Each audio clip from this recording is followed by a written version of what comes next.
All right, here we are, day one of the 21-day challenge.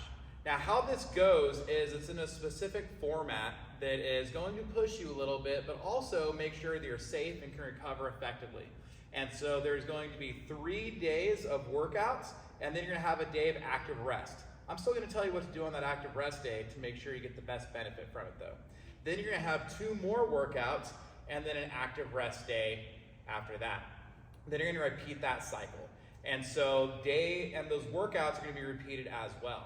So the day 1 workout is gonna be very similar to the day 8 workout.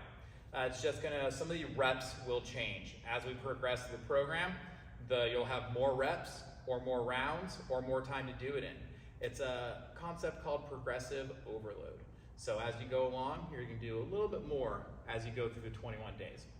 So again, day 1 format will be similar to day 8 format and also similar to day 15 workout.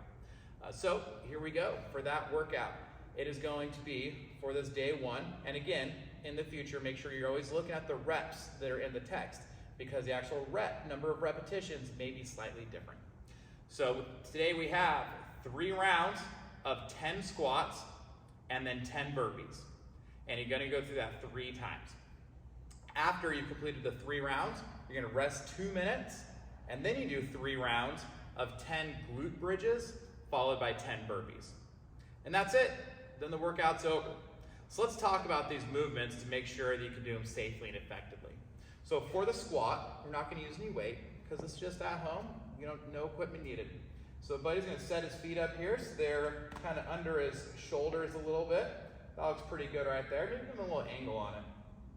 There we go, that's pretty good. Now, as he goes to squat, he's gonna just kind of keep his hands out in front of him a little bit. That'll help him keep his chest up a little better. And the key here is we want to squat down with the goal of getting our hip, the crease in our hip, below the knee. Okay, the crease hip below the knee. However, we need to make sure that our heels and our toes, our full foot stays flat on the ground. And those are the main things. If we can keep our full foot on the ground and we get the crease of our hip below our knee, we're doing pretty good. And so as he puts his hands out in front and he just descends his hips down, once he makes sure his hip is below his knee, he can just go ahead and stand back up. And notice put the hands out front. That's because without doing that, people tend to slump over and look like a sad panda. We don't want to be a sad panda. We want to be a happy person. So he's sitting here. Let's see 1 or 2 more good ones. And now what if you can't get down that low? So, okay, Danny, that sounds great. Buddy's got a great looking squat, but getting my hip below my knee is tough. I can't do it and keep my heels down at the same time. Well, in that case, just grab a chair, and in a chair, you just sit down to that chair, and then you're gonna make sure your feet are flat on the ground and stand back up. And then we can gradually work on getting lower and lower. And if even the chair is too low, you can't keep your full foot down, you're not accustomed to doing that, or you can slouch over, you can maybe put a couple books on there, and then as you get loosened up and progress, you can just start moving those books out of the way to lower your target. Just make sure before you stand up, both feet flat on the ground, chest up, and then just come on up out of that chair. So that's for our squats. The next movement is gonna be burpees. Now the burpee is a great movement because exactly how you do it, well, you got lots of options, okay?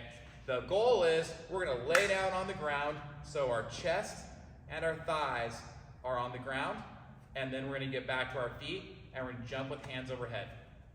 So we'll go with the most strict way first. So we go hands down and then jump your feet back, and you can do a strict push-up here if you want. Jump your feet back in and then jump with hands overhead. That's a burpee, that's a good rep. Now that's kind of a lot, especially if push-ups are difficult for you. And so what he's gonna do this time is put his hands down and jump his feet back still, but maybe his knees go down first like he's doing a modified push-up. And he can do a push-up there, back up to his knees, jump his feet in, and stand. Now, sometimes these start to degrade a little bit more as we get tired or as we're still learning. And so maybe he looks more up, hands go down, and he steps back, and then kind of ends up on the ground, then just kind of steps back up, or jump up, either way, steps back up, and then jump overhead. But the mandatory things are as follows. You need to be lying flat on the ground with your chest on the ground, and you need to jump with your hands overhead. Everything else that happens between there is kind of up to you. Unless you want to do like some crazy back somersault thing. That'd be cool. If you do it, send us a video. All right, so that's your squat and your burpees. And then the next movement is going to be glute bridges and burpees. For our glute bridges, we're going to lie down on our back, or you're going to lie down on your back, I should say. And with our heels, we're going to get our heels in pretty close to our bottom. Shoulders on the ground, and then from here, it's going to get your hips up so that your hips get above your knees this time, or there we go, nice and straight. Good, and then lower back down. Now, things to look out for here. We don't want to get totally loosey-goosey in our midsection. We always want to be aware of what's going on in our trunk. And so if we try and lock down our ribs here, and then we can, hips go up, and then hips go down. The goal would be, when you go down, as soon as you feel your glutes, that's your butt, touching the ground, come back up. We don't want to just flop down there and rest. It's kind of a touch and go. As soon as they touch, you want to come back up to that good position. So hips are up, down, and then back up again. All right, and these are what we want our glute bridges to look like. Notice his heels are on the ground the entire time. His full foot is down in a great position. So there we go. There's your glute bridges.